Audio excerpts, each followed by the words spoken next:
Hi, Reeze. Hi. Thank you very much for being here. I'm super happy to do this interview with you. It's my honor. Yes, I'm so excited about this as well. You were among the first person that we actually met in Hong Kong. When arriving, Marine and I, we did a job of like sending DMs and trying to find out who we should meet to get to know the wine people here. And so you were among the first. Thank you. And so we were like, okay, let's do an interview in the next few months. But then you were busy because it was sommelier competition. Yes.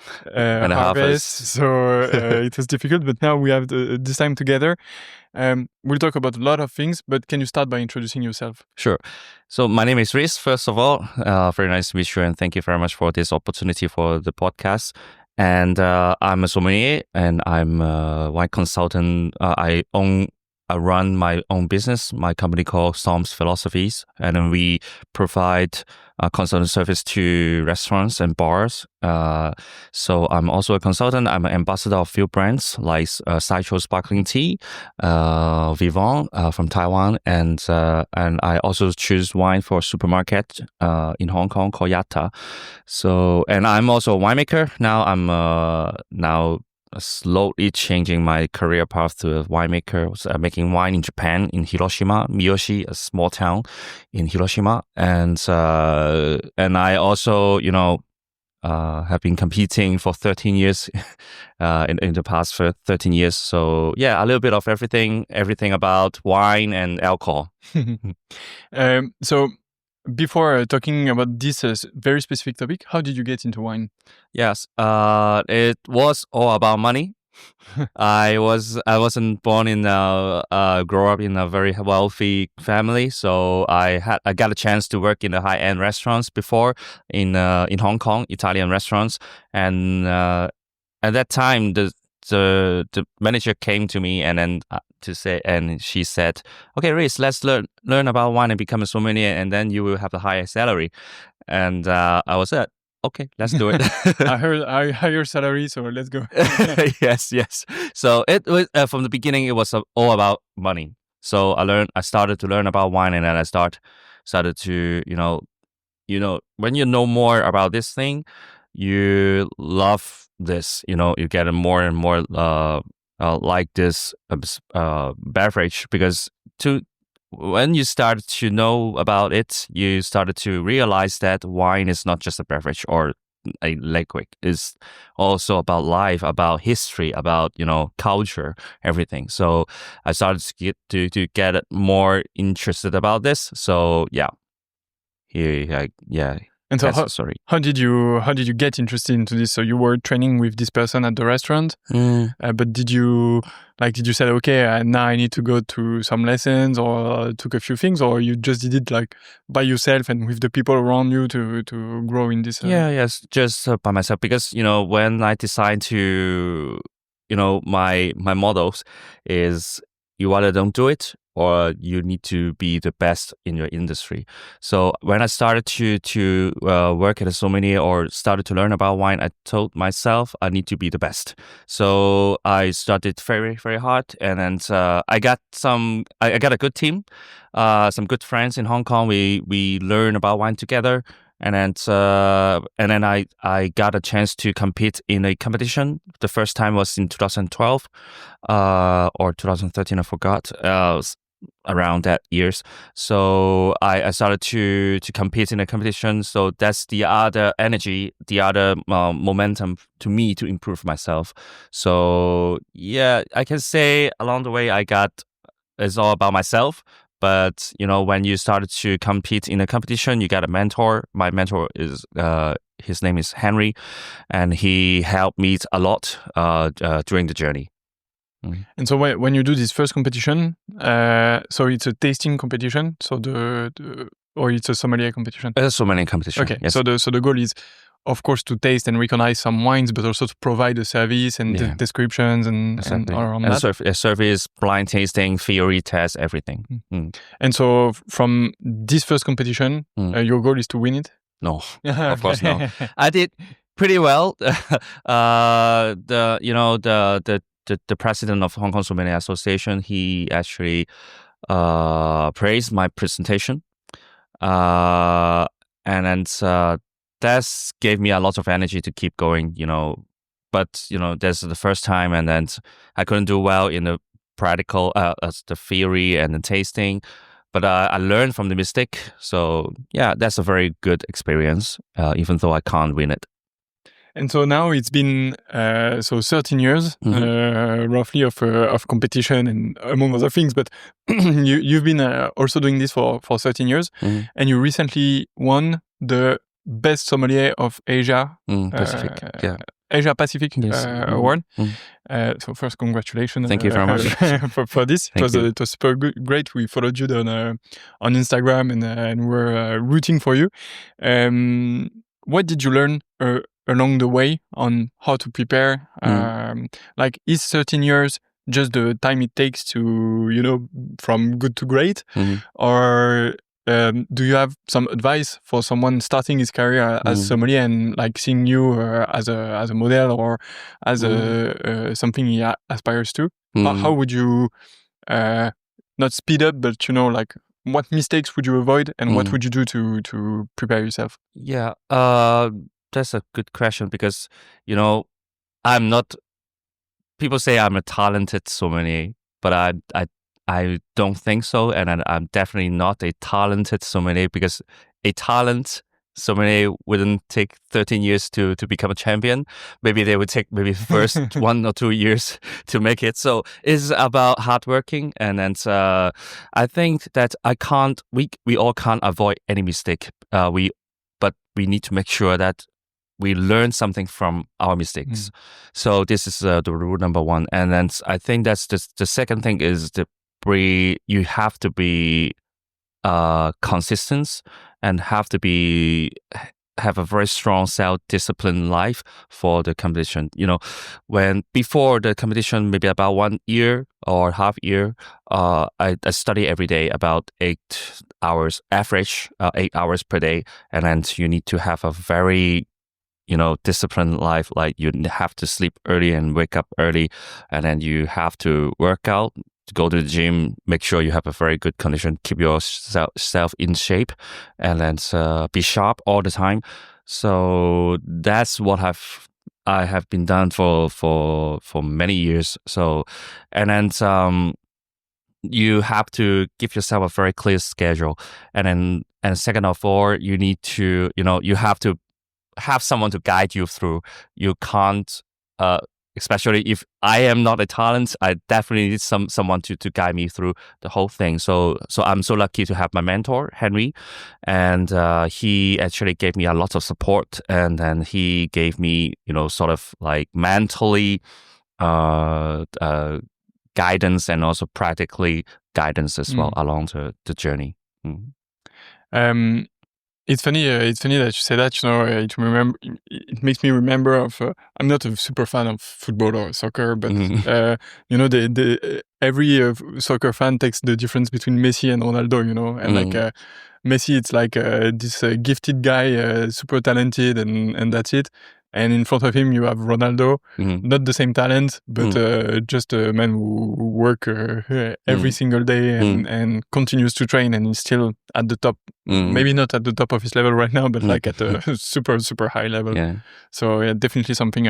And so when you study like that, you basically study wine region by wine region, like it's this appellation produce is at this place, this geography produce this type of wine. It's like theoretical things like that, or you also go into more practice of tasting, of maybe both.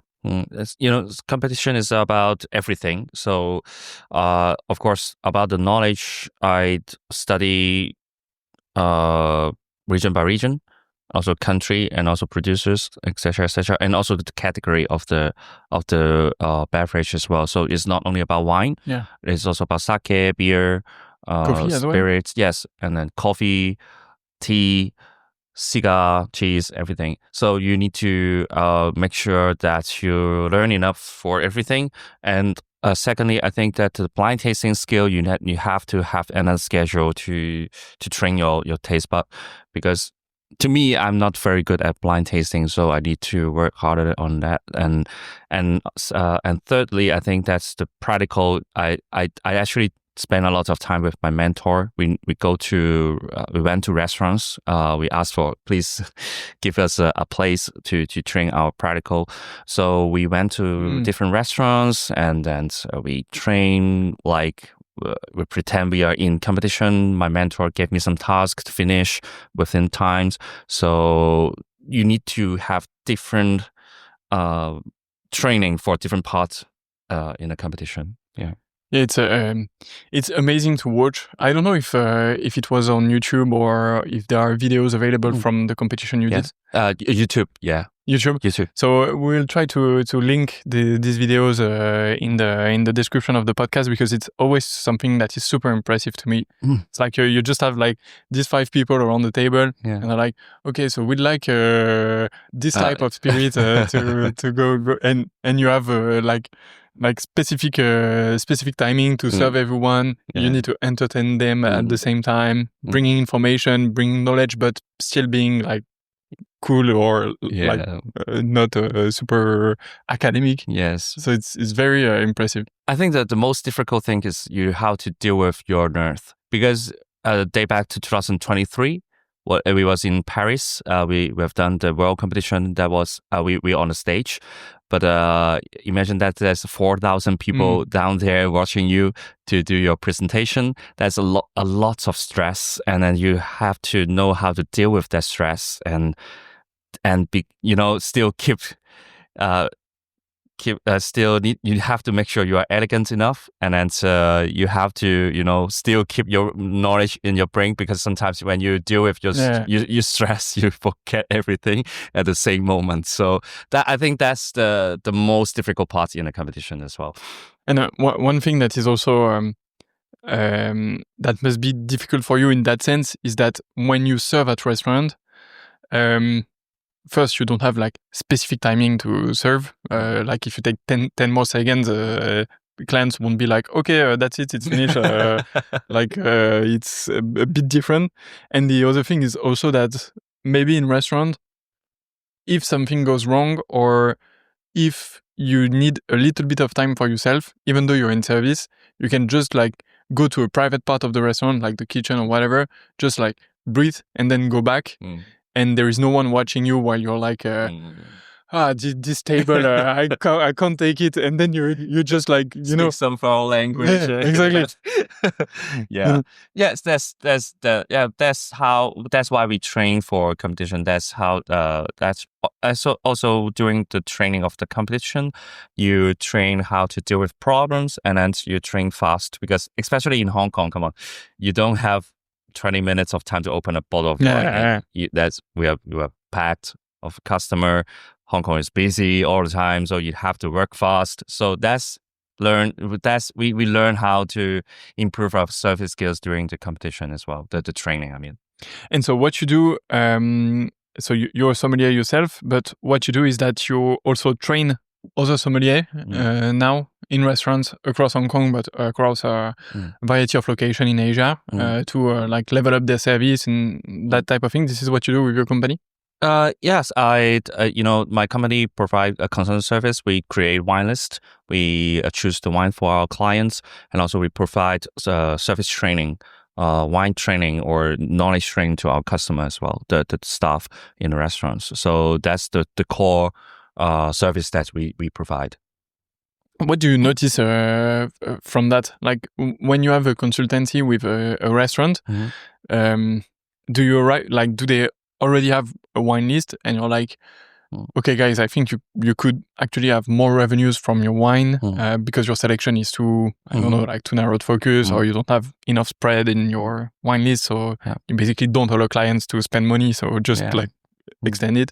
Is it that type of mission that you do? Sometimes we got two types of clients. So some clients they already have the wine list, so they want you to improve the wine program, or they want to have sort of like marketing exposure, so they started to work with us. And the second type is now recently I'm working on a new restaurants which is opening in December. So they are completely from the beginning. So without any wine list or any wine selection, we start from the zero, and then I choose all the wine items for them, and then I create a layout of the wine list. And then so I start to, sometimes the customer, they want to do some wine pairing for their seasonal menu. So we also do that because to be honest,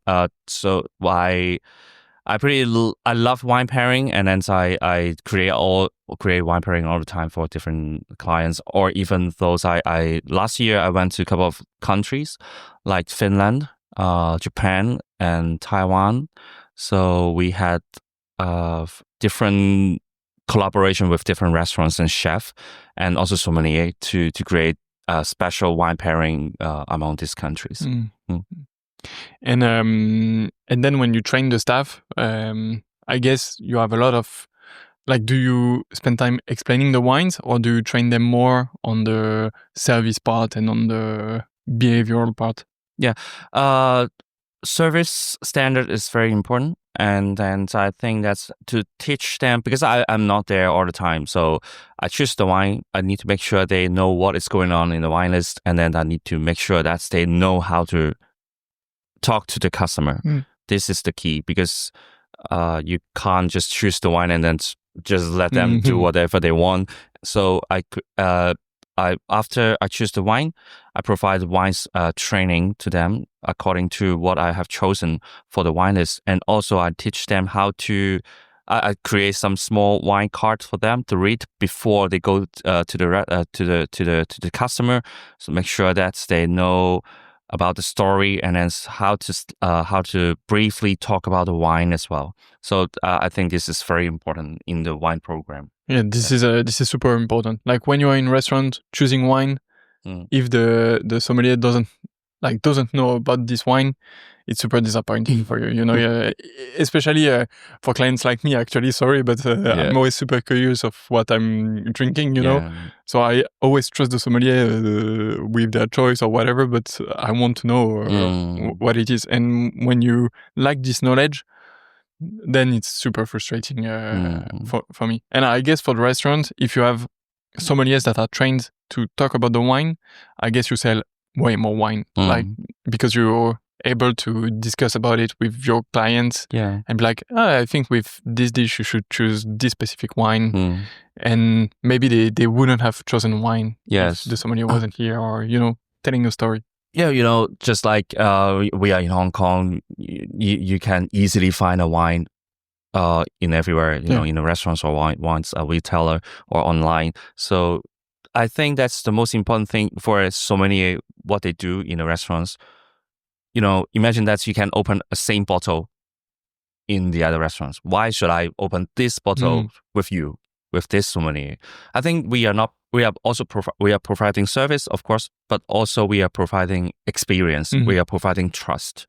So, telling a story of the wine, and then service at a right temperature or right condition to a customer to build up the trust. That's the key of success of a good sommelier. That's what I think. Yeah. How long have you been doing this? The last 10 years as well? For the consulting service, I started to cover it since 2019. Yeah, last day of 2019. Okay. So technically 2020. Okay. It's funny to start a company on the 31st of December. But good resolution in advance, like this year I'm starting a company. Yes. You started the day from before. Tomorrow. Okay. And so now you told me you're transitioning more and more into wine production. So wine making. So you started in Japan, right? Yeah. How did you start this? It's just by chance. People keep asking me, why don't you produce wine in China or this, that, there? I think that's just, I always follow the flow of life. So whenever or whatever chance comes, just take it. So I got a chance to know about this winery, and then the winemaker was open enough to accept a foreigner to make wine with him. So, let's do that. Why not? So it is from Hiroshima. Miyoshi is the central part of Japan. It's western side of Japan. So it's not a well-known region. So I'm so curious about this wine. When I first know about the wine, it was in a wine competition. So I was a judge. So I blind taste the wine, and I was so curious about, okay, the wine was good. And then I saw the name, it is from Hiroshima.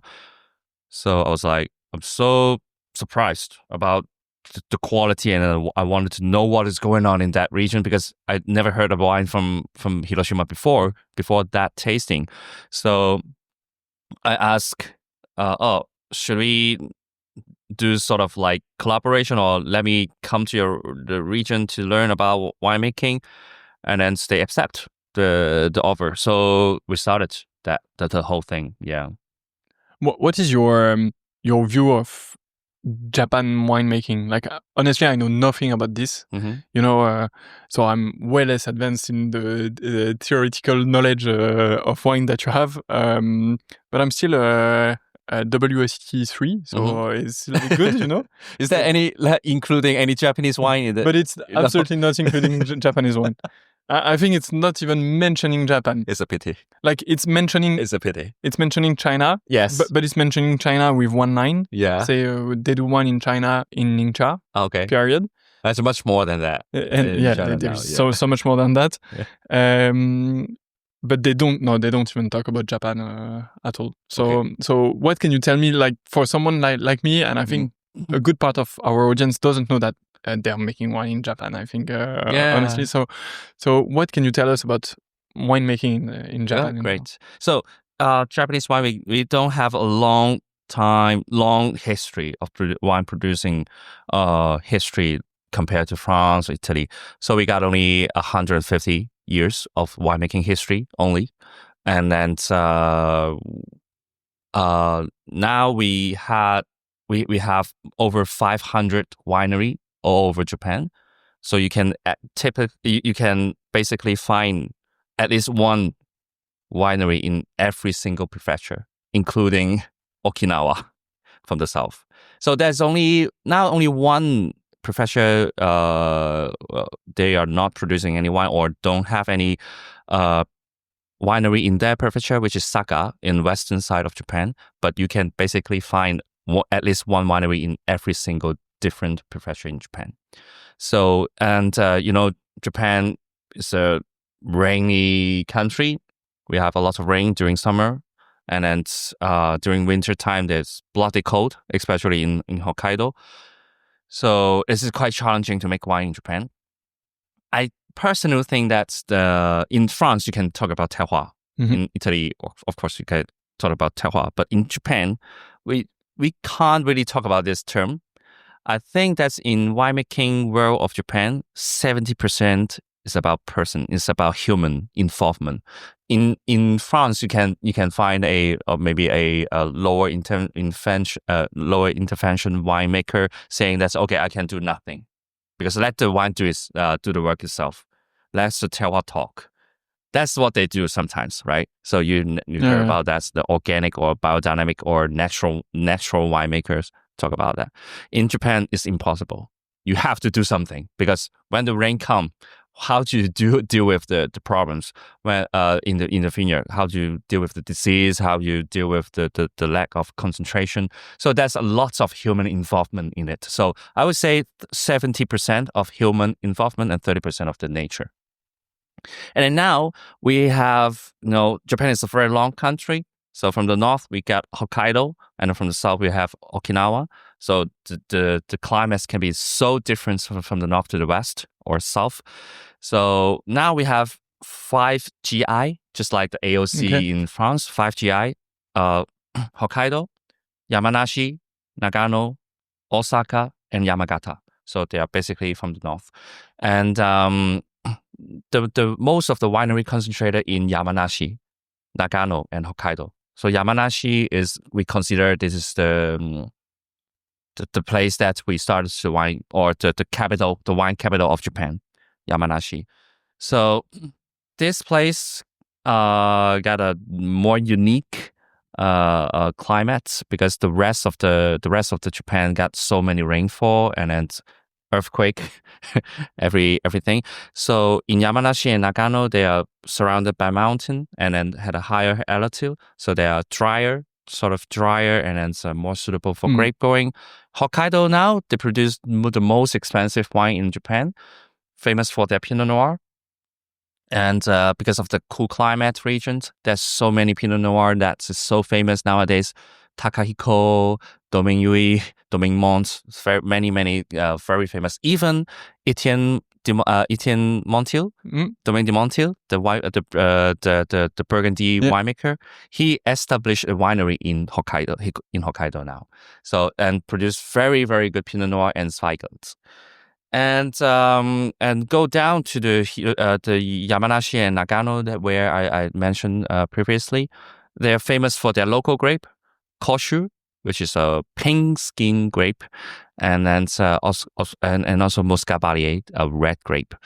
And then also for the Nagano, it's famous for its Merlot. They produce some of the best red wine in Japan now. I personally think that Nagano now produce the best red wine, Merlot. And then you go further south, we got some prefecture like Okayama, and then of course us, Hiroshima. And then we produce international grape like Chardonnay, of course sometimes Pinot Noir, and Bordeaux grape, Sauvignon Blanc, Semillon, etc., etc. And you go further south, you got Miyazaki. There's a winery called Tsuno, very famous for their Chardonnay, Muscabalier, Campbell Early. That's kind of the hybrid grape, and then that's the brief landscape of Japanese wine. It's first, thank you very much, because it's amazing for us to discover this, and it's definitely a country we have to visit, and places we have to go to discover those wines. You mentioned something about the difference between terroir in France and Europe, and the people behind wine in Japan. So I feel when you taste wine in France, depending on the wine you taste, but you can like feel where it comes from. You can like really recognize. Is it the same for Japan, but you can recognize the person behind it? You feel it that way? Yeah, I think that's for the winemaking technique. We can feel the wine from which producer, especially for when we blind taste the Pinot Noir from Hokkaido. You can definitely tell some of the wine are from certain winemakers because of the so extreme winemaking technique from them. But it is hardly to tell. That I can feel that this wine is from Toyama. This wine is from from Miyazaki. This wine is from Hiroshima. It's very hard to tell that's the place, but you can definitely tell that's this winemaking technique. Maybe it is from a certain winemaker. This is whole bunch.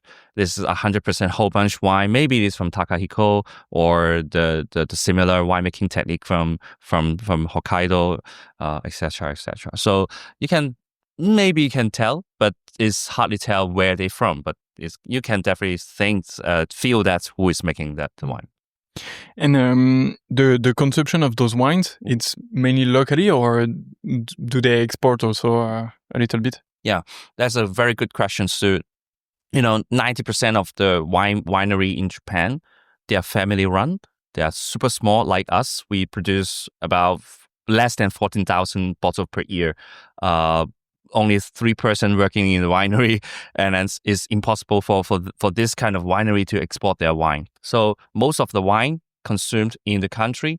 But nowadays, there's some of the winery. They for example, like Kirin Group, they own Chateau Mechin, which is the biggest winery in Japan, and then Santori, also some very famous winemaker like Grace Wine from Yamanashi, like Takahiko from Hokkaido.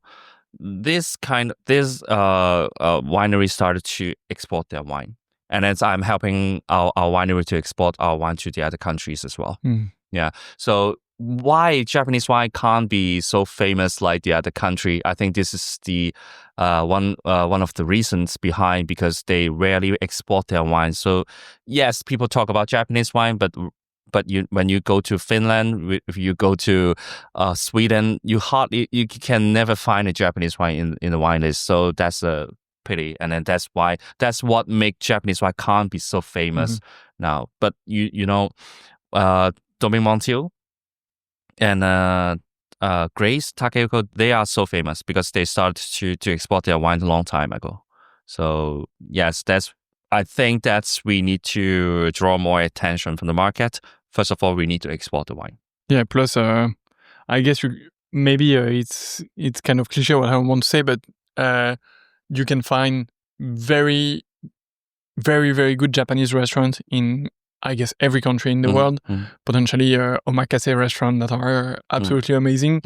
And so maybe if you start by putting your wines there, you know, you're confronted to very high-end clients, people who are really into tasting, drinking and stuff. And then maybe it can also flow from there, like, you know. Yeah. I guess it's also a way to make people discover those wines. You mentioned also that you're working in Kazakhstan right now. So it's the same. You're making wines there? No. I've been there. It was my first time to go this country, and it was about their national sommelier competition. Yeah, okay. Yeah, so they invite me as an international judge for their competition. So I got a chance to go there to experience the country and then to witness the whole thing. And I was so surprised for everything. You know, before I land to this country, I thought that I'm going to land in between of the field, surrounded by horses, and you know, that's my imagination about this country. But you know, when you land, you immediately feel that it's a completely different story. It's a huge country. I went to Almaty, and then there's a lot of late night life, and then it's a busy country, busy city, and then we got over 40 candidates for the competition, which is a huge competition. So everything just blew my mind in a week, and then they are super friendly. They are very good at hospitality. And then they brought me to everywhere that I should go in the city. So, and then I visited some winery there too. A winery called Alba.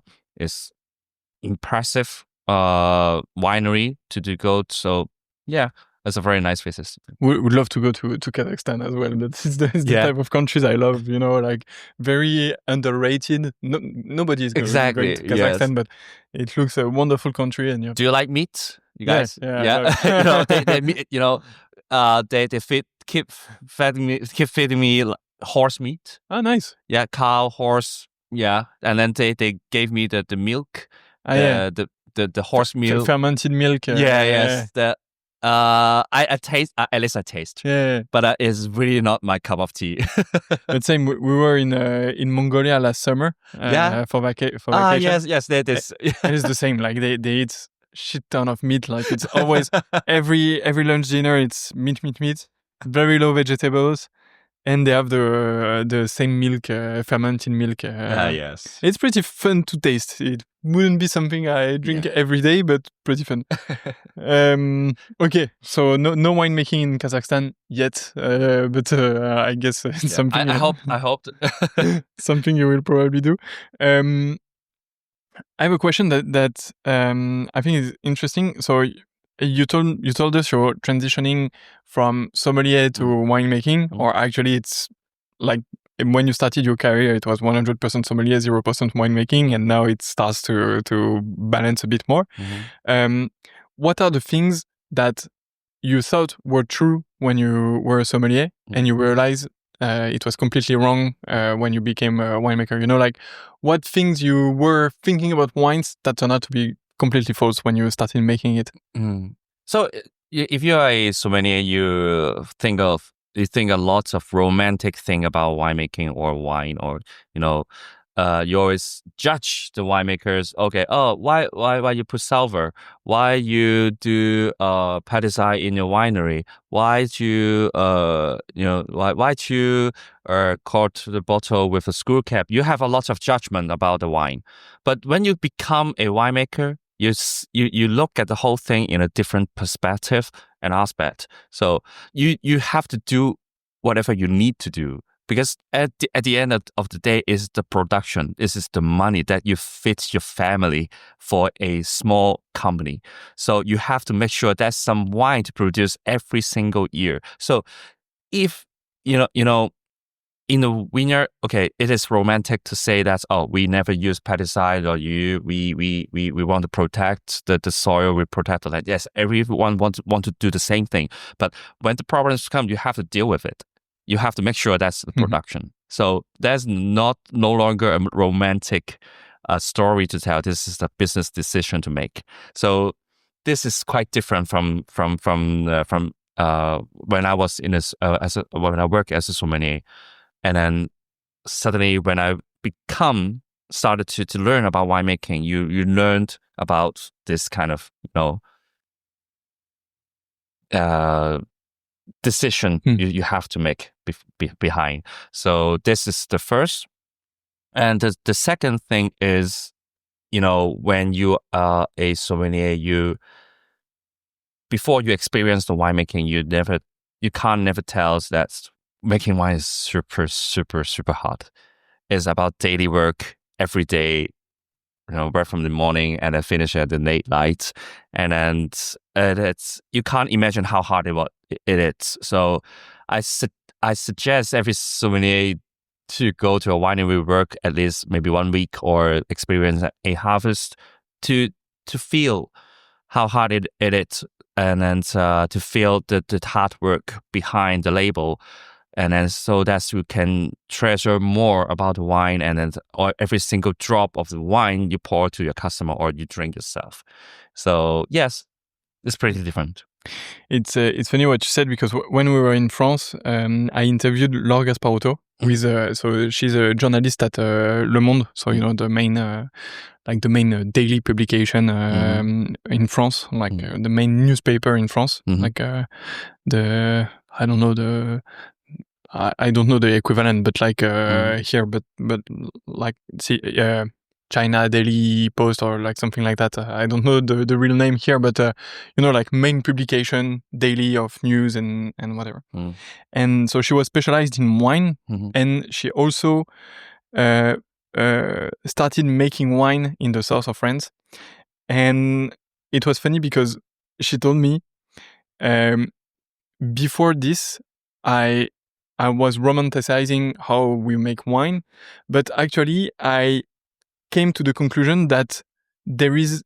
So she didn't tell me about business decision, but she was telling me about daily life happening, and it was like, yeah, so this winemaker was telling me that he wanted to have more vegetal aspect in his wine this year, blah, blah, blah.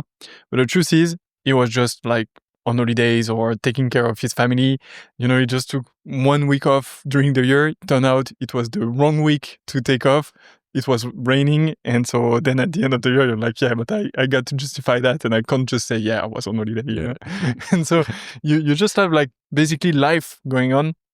It was pretty poetic, because she was telling me, but every wine is a testimonial of life of someone also going on. So it's a great point to see, Yeah, and I think that you have to love the nature enough to stay in a winery, because mostly normally the winery is always in the countryside.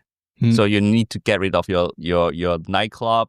There's no nightclub for you in the countryside, and it is a quite different lifestyle as a sommelier and as a winemaker. As you said, every day you make the same thing.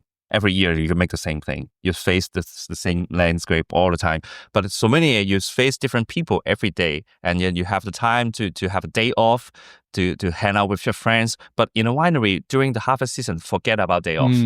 There's no day off.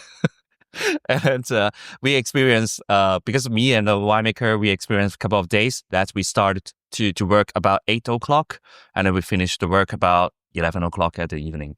So it's about like 15 hours of work. And it's just focusing day. on... Yes, so yeah, that's tough. So you know this now. When you open a bottle of wine, please enjoy it, because there is and don't waste any drop of wine. Drink it all. Drink it. Yeah. It's the most the most important lesson. Do you think that knowing that, do you think that your behavior in service and what you teach to other sommeliers now and how you train them has changed? Yes.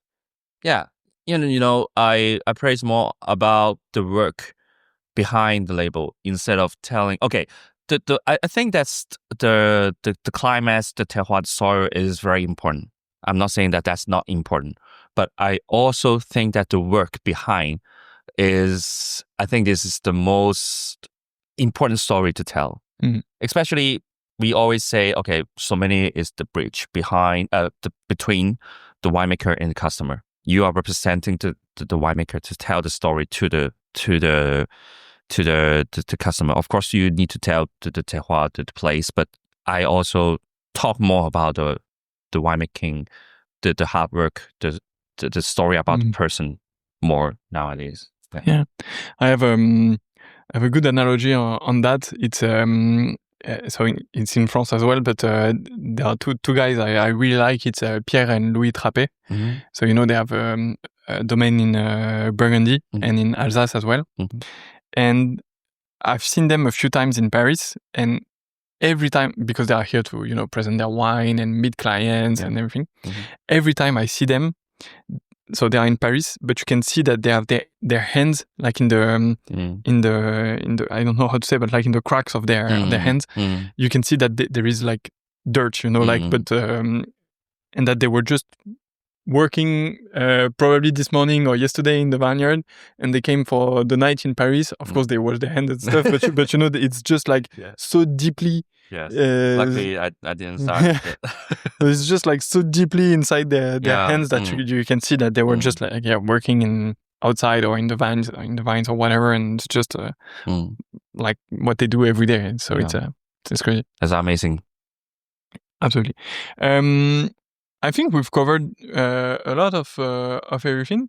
Do you think that you will transition more and more into winemaking, or do you want to keep this balance now? I will try to keep the balance because selling wine or making wine can't be profitable. Yeah. Especially I produce. I work with the winery. I'm taking 10% of the wine production, which is 1,000, maybe 1,200 per year. That can't fulfill my living cost. Or you have to sell them very, very expensive. So I will keep going my sommelier work. I will keep all my business. I sometimes I talk for wines. I give lectures in different occasions. So I will keep doing that. And who knows? Maybe I will start my own wine bar in Japan. Who knows? I don't know much about the future. But I will keep doing my sommelier work, and I will keep going back to the winery work with the winemaker to learn about winemaking. I will keep doing that, but I will try to make a balance. Yeah, and it's good to keep one feet into this, because you are always keen in the game and in relation with the people making wine. So that's great. So I have 3 last questions. The first one is, do you have many books about wine that you would recommend? So you came with the book, so yes. So it's super kind. Yeah, I got 2 books to recommend. So I have one. I'll just first talk about this one. This is a book written by a Japanese, and it's his name called Shinya Tasaki.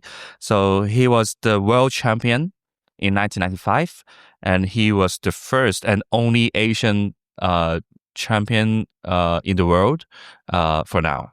So he is the only one. And this book is about the presentation of sommelier. the presentation means that not the work, but the how they speak. So this book teach us how to describe a wine or describe a sensitivity of a human. So I think that's the lots of sommelier has a lot of knowledge in the brain, but they don't know how to express the knowledge, and then don't know how to express the feeling to let the customer feel the same thing that they feel. So it's not about only wine, but the food as well. He teach us how to describe food, how to understand the flavor, the texture, the temperature of the food, and also to teach us how to describe a wine as well, and then how to train our sensitivity and then train how to turn it into words to explain to the customer. So I think this is a very good book. This one, unfortunately, I won't be able to read right now. I think this is Chinese version. They also have the Japanese version, of course. It's a totally different cover, and I think this is this is the Chinese version. I'm not sure they have it in English, but I do hope that they have. Yeah. It's a good. So I'm learning Chinese, but I'm still not good enough to. Long way to go. Long way to go. But yeah, we'll put a link for you guys in the description for these books. Mm-hmm. And just before you present the second one, there's a question I didn't ask, but since you won Asia Pacific, is your goal to be one day at the world champion? And I'm working on it. Our next world competition will be in Portugal, Lisbon, next year, October. So, okay. So my heart would be split between you and Pascaline Lepelletier, but she is great. Yeah. She is really like very powerful, very strong, very precise person. I love her very much. Yeah. Yes. And I will root for the two of you. So that's no jealousy, okay? Okay. So the second book here, it's a very new book to me. I haven't finished it, but I started to work on it. It's the name is called Concept in Wine Technology: Small Winery Operations. So it's a really good book written by a PhD, Margalit. My winemaker suggests that book to me, and it is all about everything from the vineyard to the winemaking for a small winery. So it talk about all the operations, how to measure a sulfur level, how to measure the pH of a wine, and how it works with the bottling line, and then the barrels, the cork, everything about winemaking that you need to know about. So it is a very interesting book, and then you can see a lot of chemical things inside. I am not really good at that, but I'm picking up my accent of talking about the potassium, magnesium things, and sort of like winemaking things like that. And I found that this is a super interesting book to read.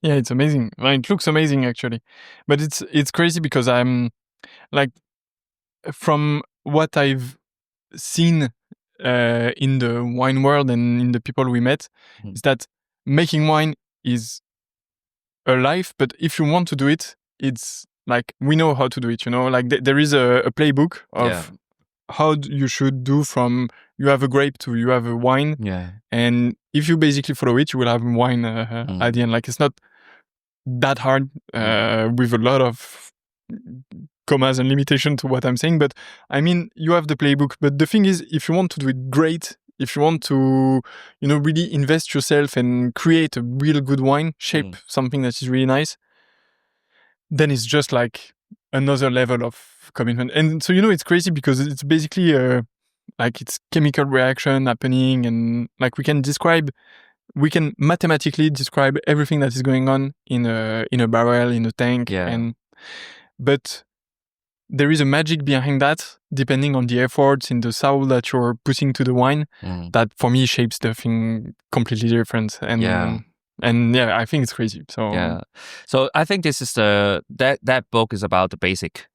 this is already the basic. Yeah. And so you got so many things that you don't really know about it. But this is the basic that I think that's all the winemakers should know about this basic, no matter you are going for the classic winemaking technique or you go for the natural wine technique, because especially for natural wine, people think that natural wine, you don't really need to know anything about the wine. But if you want to go natural or lower intervention, you better have a very, very strong basic knowledge or the technique in your brain to know how to be natural or how to do less in your wine, because you need to control a certain, like, you don't want the wine go wrong. You don't want your wine being very dirty or has a lot of bread or wine fault. You need to deal with that with your knowledge instead of using chemical to put into the wine. So I think this is very, very important thing to learn. This is very true what you're saying, because actually I see that a lot in the natural wine world, is that you have two types of natural wine. You have the good ones and the bad ones. and so, for some people, the fact that it's natural wine is just an excuse for producing something that you basically don't want to drink. Yes. That actually I don't like, and I think it's full of defects and something that we shouldn't have in wine. But when you have natural wines that are good, I think it's of course amazing, and it's part of like the good wines part, Because the winemaker know what they're doing. Exactly. Like being natural is not an excuse. It's a bet. It's something they wanted to do, but it's not an excuse for producing. Exactly. So for me, it makes a difference. I won't make friends saying that, but whatever. Next question: do you have a recent tasting that you loved, a bottle that you loved recently? Yeah, I thanks to my friend Taku Ikuro. He is a sommelier in Tokyo, and he sent me 2 bottles to Hiroshima to congratulate my my winning of the Asia Pacific sommelier competition. So he sent me 2 bottles. I opened one of them, which is a black chalk. The name called Black Chalk Wild Rosé 2020, which is a Jose sparkling wine from England, which is a very mind-blowing sparkling wine that I really recently tasted. Very elegant, really refreshing, with definitely a couple of layers on the palate. It's a really nice sparkling wine. I have never tasted that before. I didn't even know about the winery, so it was a very mind-blowing experience to me. And I also taste a new discovery, a champagne, Kazakhstan, which is a grower champagne. I tasted that in Hiroshima. A wine bar owner recommended that to me, and I found that is a very amazing sparkling wine to taste as well. So 2 sparkling wine recently. We love sparkling wine, so very good, very good recommendation. Thank you for that. And last question is: who is the next person I should interview? Yeah, I highly recommend to you the same a wine person from Japan. His name called Toru Takamatsu. He is a master sommelier. He based in New Zealand or Australia before. I forgot which country, but now he's back to Japan, and he started to work in Hokkaido with a winery called Takahiko. Domaine Takahiko is one of the most famous winery in Japan, and then now he's working in the winery with Mr. Takahiko, and he speaks fluently in English. So I think he is the one who you need to interview with, because he knows about wine. Is good at English, and he knows about the wine in Hokkaido. So if you want to know more about Japanese wine, you have to go to this person. You just gave us a wonderful excuse to visit Japan, so that's perfect. Yes. I didn't ask for more during this interview. Reeze, thank you very much for this time. Thank you very much. I learned a lot. It was super nice to talk with you. Thank you very much for all that you brought here.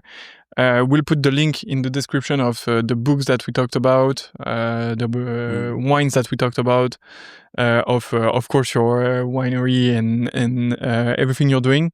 your social network as well. You have Reeze Le Fermier and Reeze. Yes. I forgot to mention about the wines.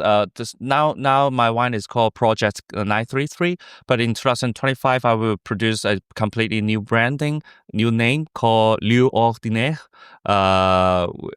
It's a humble name from I love this name. It's a new wine, but same wine producers. So I really look forward to let you try next time with my wine. And thank you very much for this opportunity, by the way. Thanks, Reeze. Thanks everyone for still being here. If you like this interview, share it with at least 2 friends who need to discover wine from Asia and from Japan. Thanks for being here, and see you next time. Thank you. Bye-bye. Perfect. Was it good?